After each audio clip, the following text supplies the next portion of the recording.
पंजाब हरियाणा स्थित बॉर्डरों पर लगातार जो प्रशासन है वो सख्त बना हुआ है कि लगातार किसानों पर गैस के गोले दागे जा रहे हैं, तो वहीं प्रशासन उन्हें दिल्ली की ओर बढ़ने नहीं दिया जा रहा। कयास लगाए जा रहे थे कि पूरे देश में किसानों की चिंगारी फैलेगी। अब कयास ये भी लगाए जा रहे हैं कि राजस्थान के किसान भी अब उन किसानों समर्थन के बीच में उतर रहे हैं। जिस तरीके से हनुमानगढ़ श्रीगंगानगर में लोग दिल्ली की ओर कूच कर रहे थे, पुलिस ने उन्हें आगे बढ़ने से रोक दिया।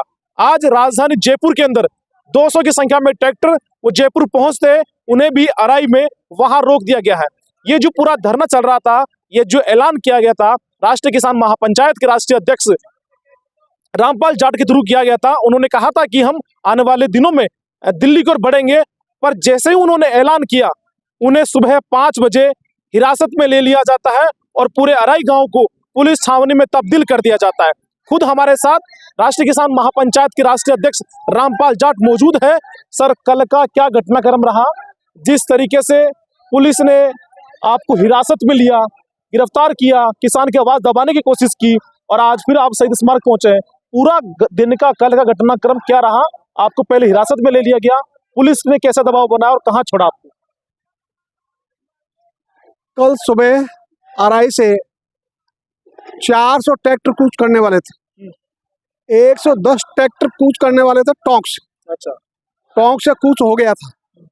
अराई में कूच होता 11 बजे शुरू होता वहां से।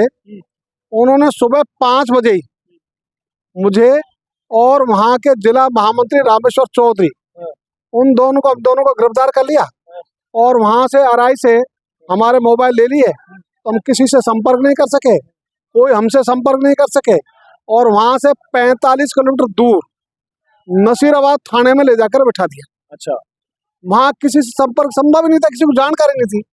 और फिर रात को 8 बजे वहां से छोड़ा गया, तब तक किसी को भी जानकारी नहीं थी। अच्छा ये रहा कि जो चारों तरफ किसानों को किसी भी कारण से संदेश मिल गए, वहां पर ज्ञापन, धरने, प्रदर्शन ये शुरू हो गए। उसका एक दबाव था सरकार पे और उस दबाव के कारण से सरकार को सोचना पड़ा कि कैसे इनको छोड़े। तो उन्होंने केस तो बनाया और केस बनाने के बाद में उन्होंने पाबंद करने की बात कही और हमने मना कर दी। हम कोई जमानत मुसलका भरेंगे नहीं, हम कोई बेल बॉन्ड नहीं देंगे। तो उनका कहा अकेला बॉन्ड नहीं देता, जमानत रहने दो। हमने उसकी मना कर दी। उनका कहा कि फिर आपको जेल भेजना पड़ेगा। हमने कहा हम तो तैयार हैं, आप जेल भेज दो। तो वो जेल भेजने के नाम पर कि नहीं आप तो बहुत रेपुटेड आदमी हो, बहुत प्रतिष्ठित आदमी हो, इसलिए आपको हम मुचलका भी नहीं लेंगे, बिना मुचलका छोड़ेंगे। तो बिना मुचलका छोड़ के फिर हम आपको आगे जो तारीख है वो देंगे, उसकी जमानत मुचल के भर दो। हमने मना कर दिया, उसकी भी हम जमानत मुचल के नहीं भरेंगे। तब उन्होंने अपनी जो है ना ड्रॉ की ऑर्डर शीट एसडीओ ने और हमको कहा कि आप जा सकते हो। तो हमको रिलीज किया विदाउट बेल बॉन्ड। अच्छा, किसी भी प्रकार का जमानत मुचलका हमारी ओर से नहीं दिया गया। हमने कहा अच्छा जेल भेज दो, हम ये देंगे नहीं, कि हम तो कल फिर करेंगे ये आंदोलन। हमारा आंदोलन तो लगातार है और हमने ये भी लिख कर दिया कि भाई 2010 से हम ये आंदोलन शांति, अहिंसा और सत्य के आधार पर चला रहे हैं और अभी भी आंदोलन चलेगा। तो उन्होंने जो आरोप पत्र दिया उसमें ने ये कर दिया कि सही है कि हम आंदोलन कर रहे हैं। अच्छा, आपको जब सुबह गिरफ्तार किया सुबह 5 बजे, पुलिस क्या कह के आपको लेके गई थी, कैसा दबाव बनाया आपके ऊपर? वो तो पुलिस का हम गिरफ्तार कर रहे हैं। अच्छा, ये बोल दिया? हाँ, क्या कारण है? कारण नहीं बताया? कारण हमने पूछा ना, उसके बाद उन्होंने पूरी चार्जशीट दी। अच्छा, उसमें लिखा कि आपने वहां यहाँ आकर लोगों को भड़काया और प्रशासन को धमकी दी, अच्छा, है ना, इस कारण से शांति भंग होने का अंदेशा हो गया, इसलिए आपको हमने गिरफ्तार किया। तो हमने ये कहा भाई ये सही है कि हमने आंदोलन किया, हम आंदोलन कर रहे हैं, लेकिन हमारा तो शांति, सत्य और अहिंसा ये नारा नहीं है, ये हमारा व्रत है। इस व्रत के अनुसार हम करते हैं। तो उन्होंने कहा कि आप कर रहे हो, लेकिन हमारे पास तो रिपोर्ट है। तो मैंने कहा भाई आप इसकी बयान ले लो, बुला लो उनको। तो उन्होंने विचारण को उसको रखा है और हम तो ये चाहेंगे सरकार इसकी जांच कर ले जो उन्होंने लिखा है। और उन्होंने लिखा कि हम ये चाहेंगे कि यह जो सरकार है ये जांच ये करे कि जो उन्होंने अपने आरोप पत्र में लिखा है वो आरोप सच है कि नहीं है। वो लिखते हैं उनका और हमारे बीच में झड़प हुई, हमारे तो कोई झड़प हुई नहीं। वो लिखते हैं मैंने उनको धमकी दी, क्योंकि वहाँ कोई धमकी वाली बात ही नहीं थी। वो लिखते हैं कि हमने बिना अनुमति कूच की बात की। हमने कहा हम जहाँ कार्यक्रम करेंगे अनुमति वहाँ की चाहिए, यहाँ हम कार्यक्रम ही नहीं कर रहे राय में, यहाँ को तो हम जा रहे हैं, रास्ता है तो हर रास्ता चलने वाला अनुमति लेगा क्या? तो जयपुर से दिल्ली जाएगा तो अनुमति लेकर जाएगा, मैं ट्रेन में बैठ जाऊंगा साहब, मैं बस में बैठ जाऊंगा साहब, तो मुझे अनुमति की आवश्यकता नहीं है कि हम जा रहे हैं तो जाने के लिए ये रास्ता है, तो जिस रास्ते से जाएंगे हमने पुलिस कमिश्नर जयपुर को लिख कर दिया है कि हम 200 फुट बाईपास एकत्र होंगे, तो उसके लिख कर दिया है। परमिशन देना नहीं देना ये आपका काम है। तो जो लोग परमिशन देने वाले हैं खुद ही वो कहते हैं परमिशन ले, तो उनका दे दो ना। तो इसलिए वो केवल बहानेबाजी कर रहे थे, और बहानेबाजी के द्वारा वो चाह रहे थे कि किसी भी ढंग से बहाना बना के इनको डराएं धमकाएं।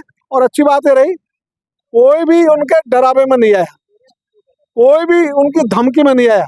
किसान अडिग खड़े रहे और जैसे वो कॉल होता वो सब चलने को तैयार थे। इसलिए आज भी हमने इसीलिए यहाँ धरना रखा शहीद स्मारक पर कि लोगों को हम संदेश दे दें कि हमारा आंदोलन ये चालू रहेगा, ये बंद नहीं हुआ है, और आगे का जो रणनीति है हम तय करेंगे, फिर जनता में जाएंगे।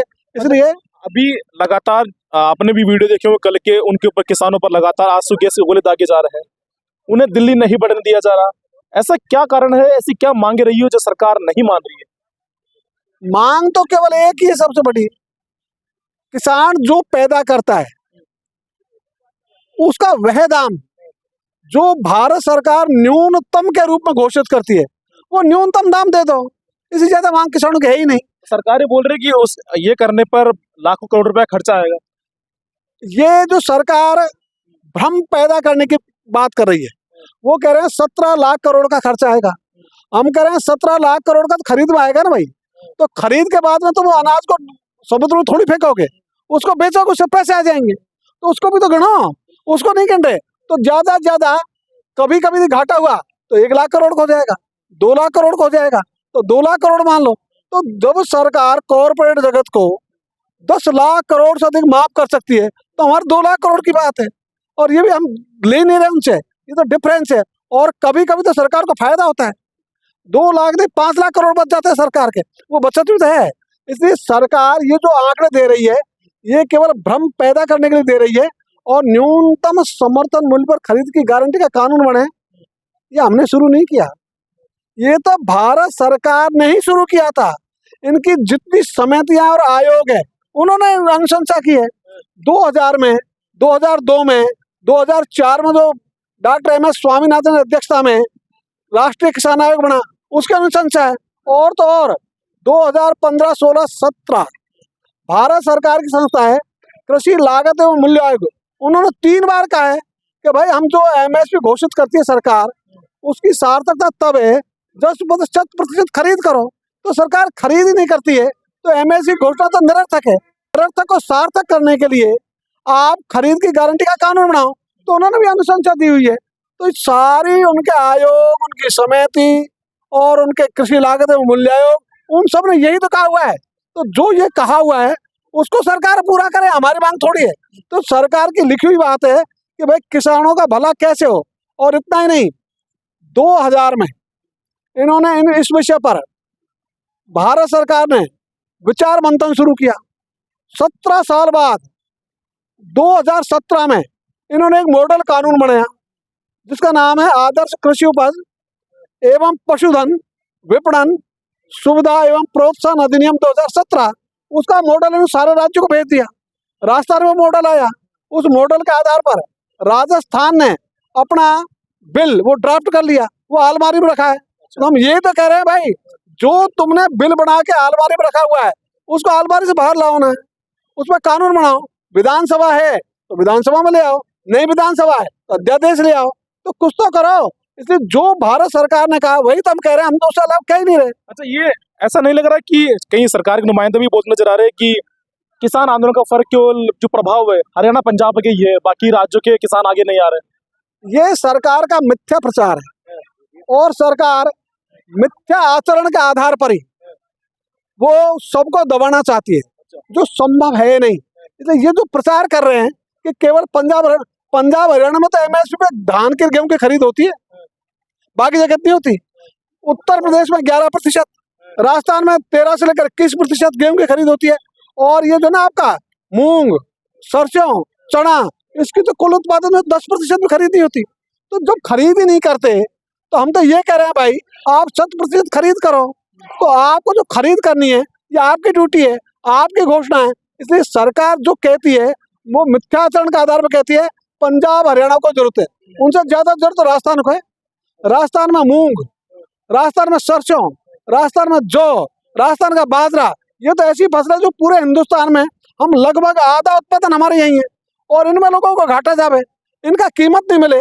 आज भी सरसों में 1 क्विंटल पर किसानों को 1400 रुपए का घाटा उठाना पड़ रहा है 1 क्विंटल में। क्यों? तो राजस्थान किसान फिर बड़ी संख्या में दिल्ली पहुंचने की तैयारी क्यों नहीं कर रहे हैं? आपने ऐलान भी किया था, ऐसा कोई प्रभाव दिखा नहीं राजस्थान के अंदर? ऐसा है, जो हमने ऐलान किया वो तो साकार हो गया। 500 से ज्यादा नहीं 650 ट्रैक्टर तैयार हुए और वो जाने को तैयार थे। अब भाई सरकार से हम आमने सामने तो लड़ नहीं सकते ना, हमारे पास मिलिट्री हो तो सरकार से लड़ लें। तो हमारा ढंग है अहिंसा का, शांति का, सत्य का, और सत्य में 100 हाथियों के बराबर ताकत होती है। इसलिए हम तो सत्य के आधार पर लड़ रहे हैं। और अभी भी हमने बंद थोड़ा किया है, हमारा तो फिर चालू है, हम तो फिर ट्रैक्टर कूच करेंगे। 23 तारीख को बड़ा आंदोलन है फिर भारत सिंधु बॉर्डर पर दिल्ली कूच करने के लिए, क्या उसमें शामिल होंगे आप लोग? ऐसा है, हम तो सिंधु बॉर्डर, दिल्ली बॉर्डर सब जगह जाने को यहाँ से तैयार हैं। तो आगे बढ़- हाँ, लेकिन है ये जो गांव गांव को जो छावनी बना देते हैं, हर ट्रैक्टर को रोकने की कोशिश करते हैं, उससे भी तो हमको जूझना है ना।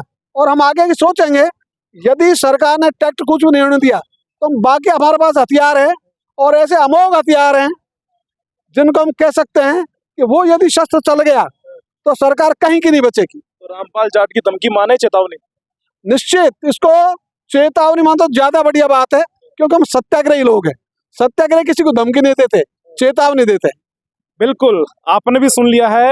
ये थे हमारे साथ किसान महापंचायत के राष्ट्रीय अध्यक्ष रामपाल जाट, जिन्होंने कल पुलिस ने हिरासत में लिया, सुबह वो भी 5 बजे, क्योंकि इन्होंने ऐलान किया था कि हम दिल्ली कूच करेंगे और 400 ट्रैक्टरों के साथ। पर पुलिस ने उस पूरे गांव को, अराई गांव को है, उस पुलिस छावनी ने तब्दील कर दिया, ना इन्हें आगे बढ़ने दिया, तो उन्हें वहीं से रोककर ना जयपुर आने दिया। आज ये खुद लोगों के साथ शहीद स्मारक पर पहुंचे हैं, जहां साफ तौर पर चेतावनी दी है, अगर हमें आगे नहीं बढ़ने दिया गया तो जितना पुलिस प्रशासन शस्त्र काम में लेंगे उतने दुगनी तरीके से किसान भी तैयार है उनसे लड़ने के लिए। के साथ हमारा समाचार जयपुर।